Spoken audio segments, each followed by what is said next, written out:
मुखिया जी के घर का माहौल उस समय बेहद तनावपूर्ण था। जब ऋषि नूतन की मौत की खबर लेकर आया और वह फूल को समझाने की कोशिश कर रहा था। खबर सुनकर सबके दिलों पर भारी चोट पड़ी थी, लेकिन इसी बीच मुखिया जी का गुस्सा घर वालों और खासकर अदिति पर टूट पड़ा। उन्होंने साफ कह दिया कि आज ऋषि की नौकरी वापस मिलने और परिवार की इज्जत लौटाने में फूल का ही योगदान है। फिर भी तुम लोग उसके बारे में उल्टा सीधा क्यों बोलते हो? यह सुनकर घर के कई लोग को बुरा लगता है, मगर अदिति को यह बात सबसे ज्यादा चुभी। उसे लगा कि उसके ही अपने बार बार उसकी जगह फूल का नाम क्यों ले रहे हैं। अदिति ने अपनी तकलीफ ऋषि की माँ से साझा की और वह उसे समझाने लगी कि बेटी, मैं मानती हूँ कि कई बातें सही नहीं हैं, पर दिल पर मत लो। लोग ऐसे ही बोलते हैं। तुम सिर्फ अपने रिश्ते पर और भविष्य पर ध्यान दो। हम जल्द ही तुम्हारी और ऋषि की शादी कर देंगे। एक बार यह रिश्ता बन गया तो सारी समस्याएं खुद ब खुद खत्म हो जाएंगी। मगर अदिति के मन में विश्वास की जगह शक कर गया था। उसे लगने लगा कि यह रिश्ता ज्यादा दिनों तक नहीं टिक पाएगा। वह बार बार यही सोचती रही कि ऋषि कभी अपने मन से गांव चला जाता है, कुछ पल कुछ कल और कर लेगा तो मैं इस बीच में रास्ते में अकेली रह जाऊंगी। मुखिया जी बार बार समझाने की कोशिश करते हैं कि ऋषि ने कोई गलती नहीं की है, उसे अपना फर्ज निभाया है। फूल की जान सब बचाने के लिए उसने परिवार को सहारा देने में कोई गलत काम नहीं किया है। अगर वह गाँव गया तो भी क्या गलत किया? वहाँ उसके माँ बाप का जाना जरूरी था। उनकी बेटी कैसी हालत में है, गाँव वाले किसी भी तरह का एक्शन ले सकते थे। ऐसे में ऋषि का वहां जाना सही कदम था, मगर घर वाले अपनी सोच से बाहर ही नहीं आ पा रहे थे। ऋषि की मां ने अदिति को बार बार समझाया कि चिंता मत करो, सब ठीक हो जाएगा, लेकिन अदिति का मन बड़ डगमगाने लगा। उसने यहाँ तक कि यह कह दिया कि वह तो हो सकता है यह रिश्ता टूट जाए, लेकिन अगर ऐसा हुआ तो मैं आखिरी बार ऋषि से मिलकर ही फैसला करूंगी कि शादी होगी या नहीं। यह सुनकर घर में खलबली मच गई। अभिमन्यु ने उसे ढांढस बंधाया कि बेटी सब ठीक होगा।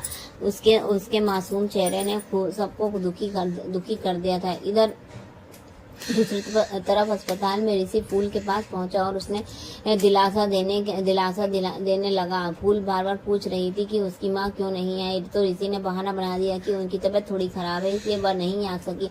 उसने कहा चिंता मत करो, हम संभाल लेंगे। मगर फूल को यह बात खटक गई कि उसे लगा कि माँ की इतनी तबीयत खराब नहीं हो सकती कि बेटी को देखने न आए। उसने पुतुल से भी यह सवाल किया, मगर ऋषि ने बात घुमा दी और आश्वस्त करने लगा कि तुम्हें यहाँ ही रहना है और पढ़ाई पूरी करनी है। फूल का मन अब और भी भारी हो गया। उसने कहा कि जैसे ही मैं ठीक हो जाऊंगी गांव लौट जाऊंगी, मुझे यहाँ नहीं रहना। मगर ऋषि ने समझाया कि तुम्हें गांव जाने की जरूरत नहीं है,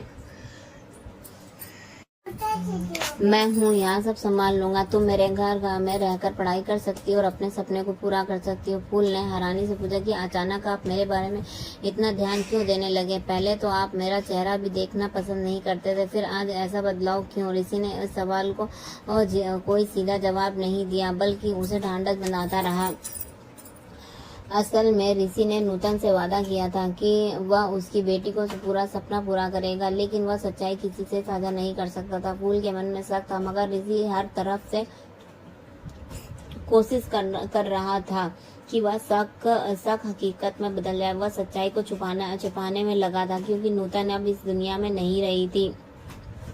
इस बीच पुतुल नूतन की मौत की खबर लेकर अदिति और अनिरुद्ध तक पहुंची। घर में एक और झटका लग गया। अदिति गुस्से में फट पड़ी और कहने लगी कि आखिर जनक या फूल को इतनी अहमियत क्यों दी जा रही है? उसका मानना था कि ऋषि का हर कदम उसी लड़की के इर्द गिर्द घूमता रहता है। परिवार का माहौल और तभी तनावपूर्ण हो जाता है, क्योंकि एक तरफ नूतन की मौत का सन्नाटा था और दूसरी तरफ अदिति का विश्वास और गुस्सा। करके बड़े बुजुर्ग सब देखकर चिंता में पड़ गए थे कि आखिरकार यह रिश्ता कैसे आगे बढ़ेगा। मुखिया जी बार बार समझाते रहे कि फूल की वजह से आज परिवार की इज्जत और ऋषि की नौकरी वापस मिली है, मगर अदिति को यह तर्क मंजूर नहीं था। वह अपनी जगह पर अड़ी रही। जब तक ऋषि खुद उसके सामने साफ नहीं करेगा कि उनकी शादी पक्की है, तब तक उसका मन नहीं मानेगा।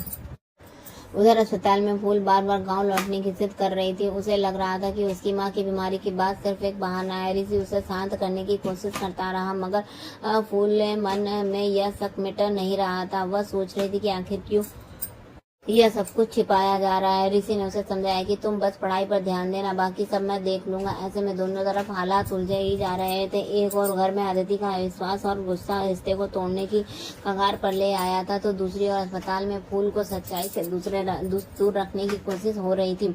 इसी बीच में फंसा हुआ था। एक तरफ उसे नूतन से वादा निभाना था, दूसरी तरफ अदिति के साथ रिश्ता निभाना था।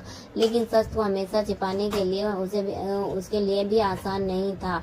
अदिति का गुस्सा उस समय और भी भड़क उठता है जब उसने सबके सामने सवाल किया कि आखिर ऋषि को सिबुल बोली जैसे जाने से क्यों नहीं रोका गया। उसकी आवाज में दर्द और तंज दोनों ही थे। दादाजी गर्व से कहते हैं कि उन्हें ऋषि के फैसले पर गर्व है कि इसलिए उन्होंने उसे कभी रोका नहीं। तनुश्री अपनी बात रखती है। अब अदिति की शादी जनक की वजह से पहले ही टूट चुकी थी और अगर ऋषि का जनक के साथ जुड़ाव इसी तरह चलता रहा तो सब कुछ बिखर जाएगा। मगर दादाजी का कहना था कि ऋषि ने जनक की दुर्घटना की जिम्मेदारी ली है, इसलिए सच का सामना करना ही सही रास्ता है। इसी बीच अभिमन्यु, इंदुमती और सुरजीत भी अपनी अपनी राय रखते हैं। अभिमन्यु चिंता जताता है कि समाज में जनक को समर्थन मिल गया और वो परिवार और मुश्किल से फंस जाएगा। सुरजीत का मानना है कि जनक के परिवार को पूरी जानकारी दी जानी चाहिए, वरना बाद में बड़ी परेशानी हो सकती है। तनुश्री फिर कहती है कि अदिति को पीड़ा भी किसी से कम नहीं है, उसका दर्द भी मायने रखता है। लेकिन दादाजी अपने फैसले पर अड़े रहते हैं।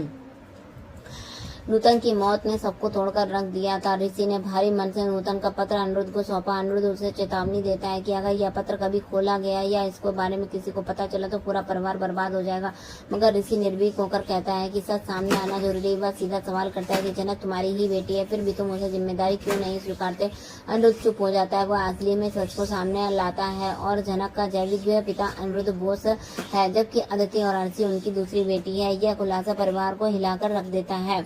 नूतन की मौत और उसकी आखिरी इच्छा ने कहानी को नया मोड़ दे दिया है। परिवार में दरारें और गहरी हो गई, जिम्मेदारियां तकरार बढ़ने लगी हैं। ऋषि ने अनिरुद्ध से सवाल किया कि अंकल आपने भी कभी ऐसे फैसले लिए होंगे जो सिर्फ आप जानते हैं और बाकी किसी को नहीं बताए। अनिरुद्ध थोड़ी देर चुप हो जाता और कहा, हाँ, कुछ फैसले ऐसे होते हैं जिन्हें सबके साथ साझा नहीं किया जा सकता। लेकिन अदिति सुनकर और शक हो जाता है। उसे सीधा तंज कसते हुए कहा कि आखिर आप जनक या फूल की इतनी भी तरफदारी क्यों कर रहे हैं, हर वक्त उसके लिए इतना हमदर्दी क्यों दिखाते हैं।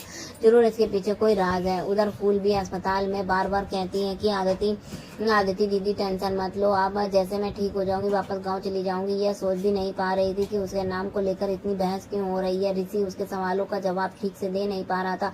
वह अनिरुद्ध को ऐसी बातें करने लगा जिससे अनिरुद्ध को भी शक होने लगा कि आखिर यह सब किस ओर इशारा कर रहा था।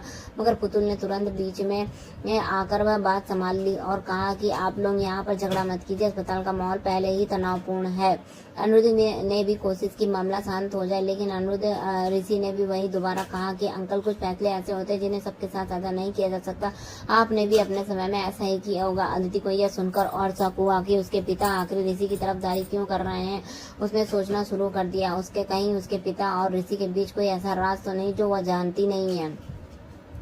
इसी बीच ऋषि ने अनिरुद्ध से सीधा सवाल कर दिया, आखिर बताइए फूल या जनक के पिता कौन है। यह सवाल सुनकर माहौल में भारी हो गया। नूतन की आखिरी इच्छा का बोझ, अदिति का विश्वास, अनिरुद्ध की चुप्पी और ऋषि की जिम्मेदारी सब मिलकर रिश्तों का ऐसे मोड़ पर ले आए जहाँ से लौटना आसान नहीं था। अब परिवार दो हिस्सों में बट चुका था। एक और ऋषि था, दूसरी और नूतन की आखिरी इच्छा पूरी करने के लिए जनक को कभी अकेला छोड़ना नहीं चाहता था। और दूसरी अदिति थी, जिसे लग रहा था कि उसका रिश्ता धीरे धीरे खत्म हो रहा है। अनिरुद्ध की चुप्पी और उसकी आंखों का बोझ सब कुछ बयां कर रहा था, मगर सच बोलने की हिम्मत नहीं जुटा पा रहा था।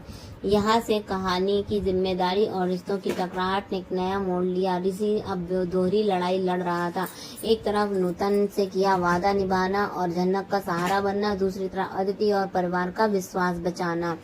मगर सच को ज्यादा दिनों तक छिपाना उसके लिए ही संभव नहीं था। तो दोस्तों, आज का एपिसोड हमारा यहीं पर होता है समाप्त। आपको कैसा लगा कमेंट में जरूर बताइएगा। मिलते हैं नेक्स्ट एपिसोड में, तब तक के लिए राधे राधे, जय श्री राम। चैनल पर नए हो तो सब्सक्राइब करना बिल्कुल मत भूलिएगा।